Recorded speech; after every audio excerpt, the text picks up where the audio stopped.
Entrepreneur Mark Cuban never calls time out. I always look at business as a sport. In football, you play 60 minutes. Basketball, you play 48 minutes. In business, it's 24 by 7 by 365, and the whole world's trying to kick your ass. I will never forget talking to Mark about, where are you going with this broadcast thing? And he goes, I'm going to the BBC, Billionaire Boys Club. Mark Cuban parlayed his passion for Indiana basketball into a company worth $5.7 billion. The day that Broadcast.com was sold to Yahoo, I think a lot of folks felt like we had hit the lottery twice. Over the last 20 years, I've always been about what's new, what's next, and how am I getting there first. The unorthodox entrepreneur has disrupted every business he touched. He said, we got to blow this up. This is not what I want. Rip everything out and start again. He's been slammed, eliminated, Mark Cuban, furious, and investigated. Mark Cuban, ordered to appear before the SEC. But almost always comes out on top. He is smart, meaning one of the smartest people. But he also, you could make the argument, was one of the luckiest people in the age of the internet. Somebody has got to be the luckiest person in the world. Somebody's got to be, right? It's you. And I'm just glad it's me,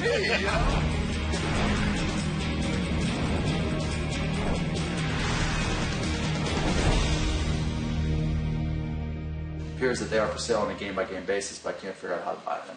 Mark Cuban got in at the beginning of the internet boom, and it served him well. His goldmine was called Broadcast.com, one of the first internet sites to stream events live. Everything from Victoria's Secret models to countless sporting events.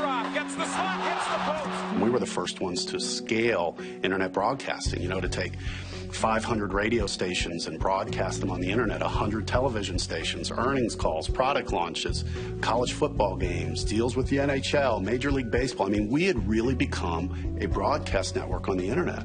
The fiercely independent entrepreneur has blazed a trail into TV, movies, NBA ownership, and he even stars on a TV show, though he declined to participate in this one. Mark has been an entrepreneur from the moment the word was invented, before it meant drug dealer. Mark Cuban was born in Pittsburgh, Pennsylvania, and grew up in a suburb called Mount Lebanon. From the get-go, Cuban was a moneymaker, selling trash bags, newspapers, and even postage stamps. I started a stamp company. I started with a quarter and bought a stamp and left with $50, thinking, hey, if I could do this, I could do anything. By the time he was 16, he had already built a reputation. Brian Cuban is his younger brother. I remember Mark being given $5,000 by one of our neighbors to go buy stamps in New York with my father. He was always the entrepreneur at stamp shows. But that just shows you, at that age, what people thought of his ability to make money. That skill only grew at Indiana University. The tireless business major taught disco, started a chain letter, and decided to run a bar if he could come up with $15,000. Evan Williams was an engineer at General Motors who played on the school rugby club with Mark Cuban. He was at my house one day. He was calling banks to try to get a loan so he could buy this bar. So on my way out, I said, hey, Mark, if you have any problems getting that loan, just give me a call. 2 days later, he goes, hey, Ev. So I ended up late 1979 loaning Mark $15,000 so he could buy a bar in Bloomington. Cuban awarded Williams stock certificate #1, and within months opened his bar, Motley's. Wayne Winston teaches graduate statistics at Indiana University.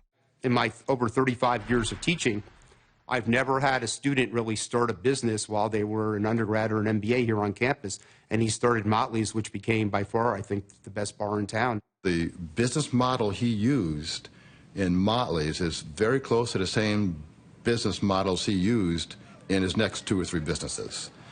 He always would have 51% of it, even though he didn't put up any of his own money, but no one really complained because he was the one that built up the business. Until it came crashing down after a wet T-shirt contest. It's pretty common knowledge around town. An underage girl won a wet T-shirt contest, and so I think that hurt the future of the bar, let's put it that way. Cuban graduated and soon landed in Dallas.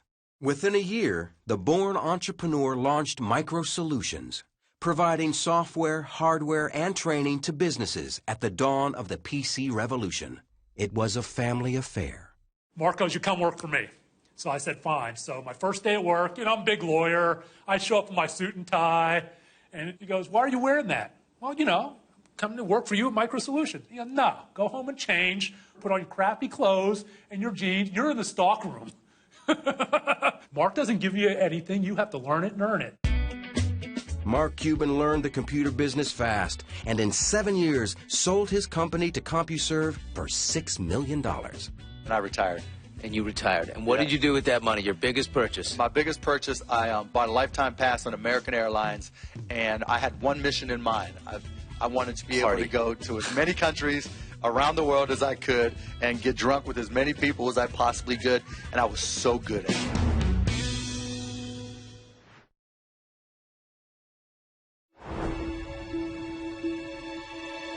In 1995, Mark Cuban came out of early retirement to reinvent radio.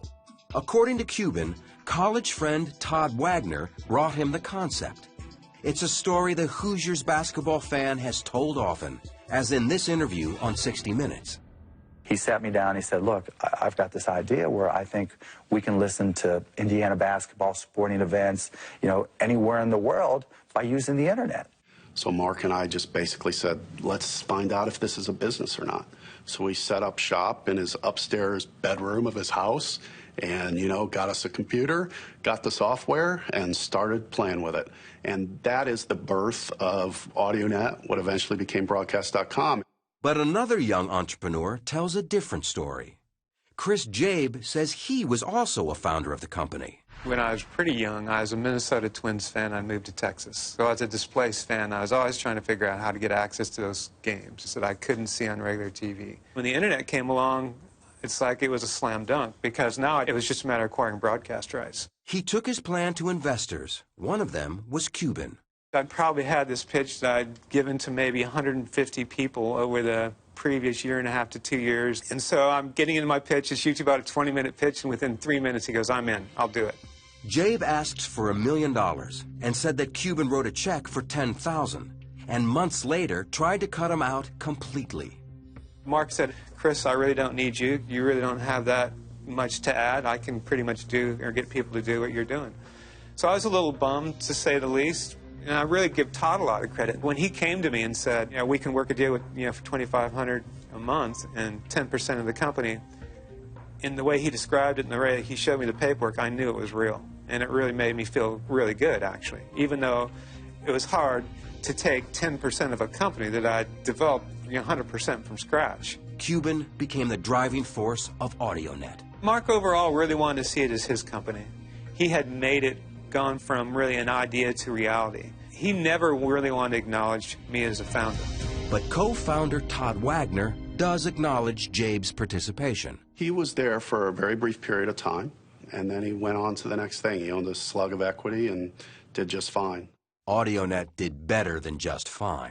Never before in the history of the world can you come in and listen to almost any team from anywhere in the world. A little PC and a connection to the net, and you might as well be sitting in Bloomington, Indiana. Then you go back in there, and all they did was have all these servers with all these different sporting events going on and people trying to keep the servers up. You're like, what is going on in here? They're planning a nuclear strike. And, but it was controlled chaos in there, keeping all those servers up and all the game streaming. It was pretty cool. Cuban and Wagner changed the name from AudioNet to broadcast.com in 1998 and positioned the company to go public. The internet boom was in full swing, and on July 17th, the stock hit the market, priced at $18 a share. The first trade pops up, and it was, $63 or whatever it was. I mean, it was just through the roof. Nada Usina led the sports properties and marketing departments at the company. I recall our head of HR popping her head out of a cube like a game of whack-a-mole and saying, "We opened at," whatever the number was. And everyone looked up and we thought, she missed by a decimal. She must be wrong. And we all started to look, and you could just see heads popping out. And the excitement in the room, it was literally like a parade went off. The stock closed at $62.75. At the time, it set a record for the highest percentage increase on an opening day. I'm the first to realize that luck plays a huge part in it. I happen to have a company, broadcast.com, that went public at the right time when the internet stock market was going nuts. Cuban wanted to expand their content and was looking for a breakout event. He found it in lingerie. There were a lot of pinnacle events for broadcast.com, and one of those was certainly the Victoria's Secret webcast. Wrapping high tech with high fashion, the webcast was a phenomenon. Millions of people tuned in, and it became the largest viewed event ever on the web. We like to position it as the first sold-out event on the internet. It helped to cement us as the go-to place if you wanted to do something multimedia on the internet. Jeff Swaney is an entrepreneur and friend of Cuban's from Dallas. I will never forget talking to Mark about, where are you going with this broadcast thing? And he goes, I'm going to the BBC. Billionaire Boys Club. You're not going to make $1 billion on this thing. I mean, you're going to make $100 million. No, dude. No. BBC, dude. That's what I'm doing. In pursuit of that billion, Cuban and Wagner led the charge straight to the executive offices of Yahoo. I remember Mark and I going into the conference room and basically just saying, look, we're where you guys need to be. So you're either going to have to compete with us or you're going to have to buy us because we are big players in where we think the internet's going to go. Yahoo felt the breath of competition, according to Paul Sappho, a leading technology forecaster. It's a moment where there's a sense of the rise of the machines. Algorithms in the form of Google are really taking over the search space. And it's beginning to dawn on people that, in fact, there is a lot of volatility in customer loyalty around places you visit on the web. I can remember going to Yahoo, and you could just feel the anxiety at the company of how do we bulk up our technology side. Looking for an answer, in April 1999, Yahoo grabbed Broadcast.com for a staggering sum, $5.7 billion in stock. The deal secured Cuban's membership in that Billionaires Club. I think a lot of folks felt like we had hit the lottery twice. You had this tremendous IPO, and to top it off, one of the great companies in Silicon Valley, Yahoo, comes in and acquires this little old company that was set up in Deep Ellum, Dallas, Texas. It couldn't have been, frankly, scripted any better. But not scripted all that well for Yahoo. It is so easy to quarterback this thing, and as people say, it's one of the stupidest moves in the history of the internet. But there was so much stupidity in that period. It was like a single note in a vast symphony of stupidity. Yahoo struggled with their new acquisition. It's pretty simple to see what happened if you were on the inside. You had a $5 billion acquisition handed to a number of NBAs who had never actually integrated anything before. Yahoo really took a pounding. They took their eye off the ball of search, which opened the door for Google, who smoked them. Within months of the buyout, Cuban protected his stock by buying puts and calls against his interest and began to cash out, buying a 24,000 square foot mansion and a $41 million jet. But his next purchase would be the billionaire's prized possession.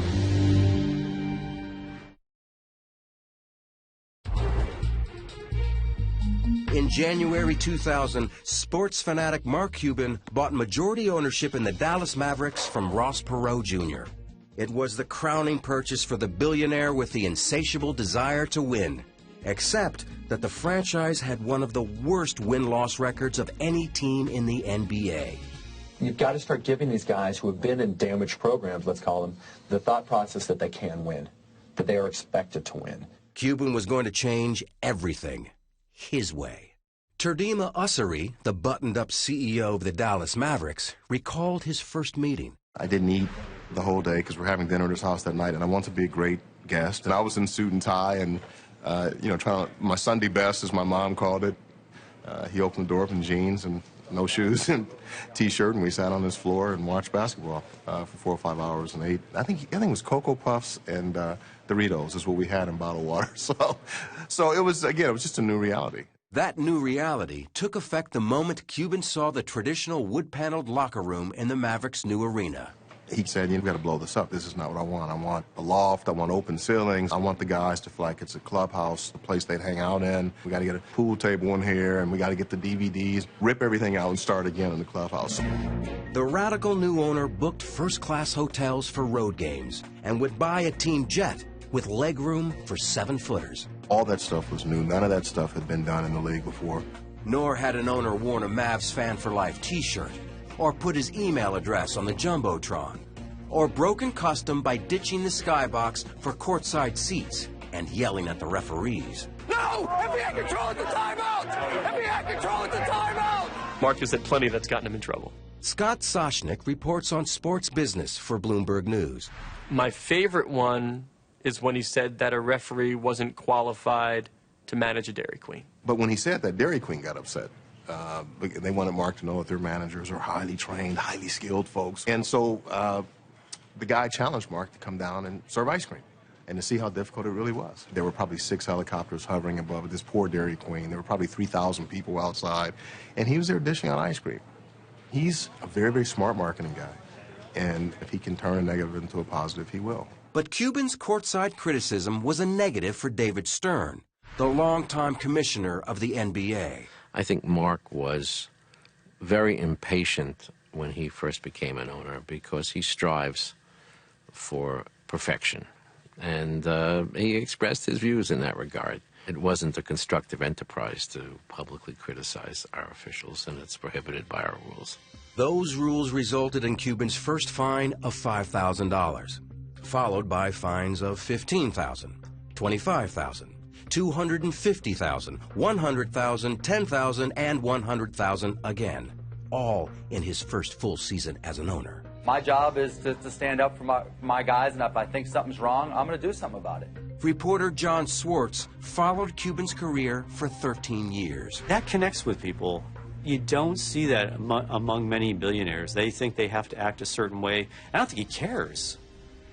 I think he honestly just could give a damn what anyone thinks about him. Cuban's hands-on involvement brought immediate success. Attendance shot up more than 35%. The estimated team value leapt $50 million. And the Mavericks went to the playoffs in 2001 for the first time in over 10 years. Before he owned the Dallas Mavericks, they were the laughingstock of the NBA. They were winning 15 games a year. Once he took over, their winning percentage has got to be one of the best. It's got to be in the top 5.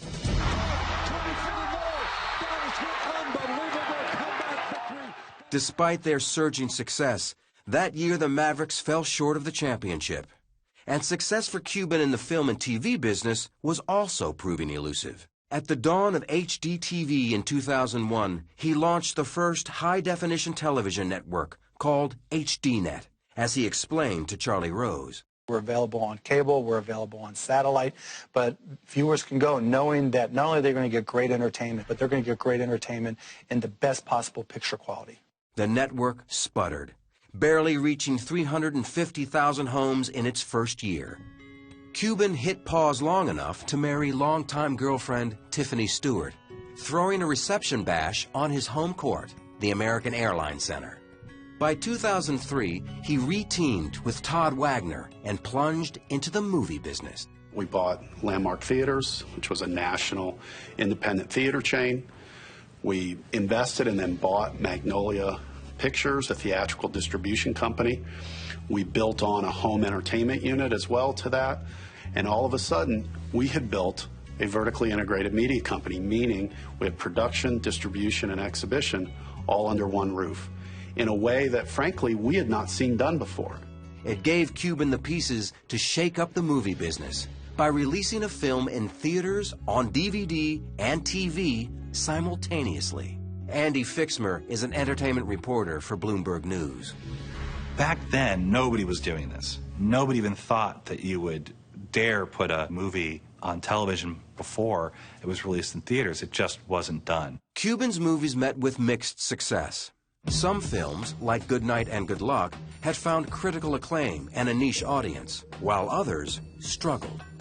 And there was a disappointment again on the basketball court. Star Dirk Nowitzki led the team into the finals in 2006. The Mavs were up 2 games to none when momentum suddenly shifted. And the team dropped 3 straight. Cuban was livid. Mark Cuban, furious. When he was pissed, he may as well have been Satan. The players literally ran the other way in the locker room. The Miami Heat are champions of the basketball world! After their collapse in the championship, Nowitzki publicly called for Cuban to control his temper. For the owner who hated to lose, the loss was pure devastation. I believe he didn't leave the house for 3 weeks, and he became a shut-in. So what did it cost him? It cost him his dream. Really, his dream was to turn the Mavericks into champions.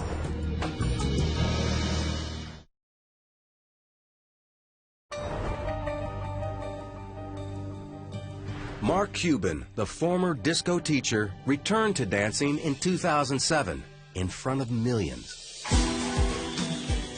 Mark likes as much airtime as he can get. As long as it's fun and it's entertainment for him, he's going to do it. He appeared on almost anything, even hosting his own reality show, The Benefactor, canceled after 1 season. Viewers were also in short supply on his own network, with its strange blend of bikini-themed programming, mixed martial arts, and Dan Rather. Dan Rather and Dan Rather Reports on HDNet is kind of my own personal indulgence. You know, I'm a news junkie and always have been. Dan Rather was doing a show for them, which was actually very good, but the rest of it was just like a Sargasso Sea of just crap. Cuban had more troubles looming. The Securities and Exchange Commission filed a suit against him. We're going to turn now to the crackdown on insider trading, and it has ensnared billionaire Mark Cuban. The SEC alleged that Cuban dumped 600,000 shares of Mama.com as an insider trade. The 2008 lawsuit from the SEC says he sold shares of the company ahead of the company's own plans to sell more discounted shares to investors and avoided $750,000 worth of losses. On his blog, Cuban stated the claims were false. The suit was dismissed in district court, but the SEC appealed and the case was reinstated in 2010. While Cuban battled in the courtroom, he also prepared for battle on the basketball court. He dealt for key players, hired a new coach, and in 2011, the Mavericks fought their way back to the finals. Surprising everyone, the loudmouth behind the team bench went silent. It was different. I mean, still people went up and talked to him, but he said, not today, not me, talk to the players. With Mark in the background, it was this other guy, Dirk Nowitzki, and the team that Mark had assembled that in the end was able to win. What he's always dreamed of.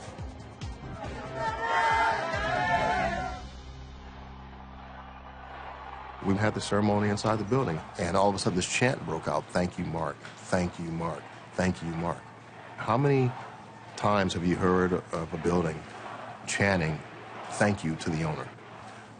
That's pretty unique. With a championship banner finally in place, Cuban rebranded HDNet, calling it Access TV. In addition to Ryan Seacrest, Cuban partnered with 2 of the most powerful names in music and entertainment.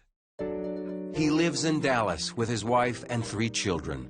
On his personal blog, he sounds off on everything from executive compensation to personal health.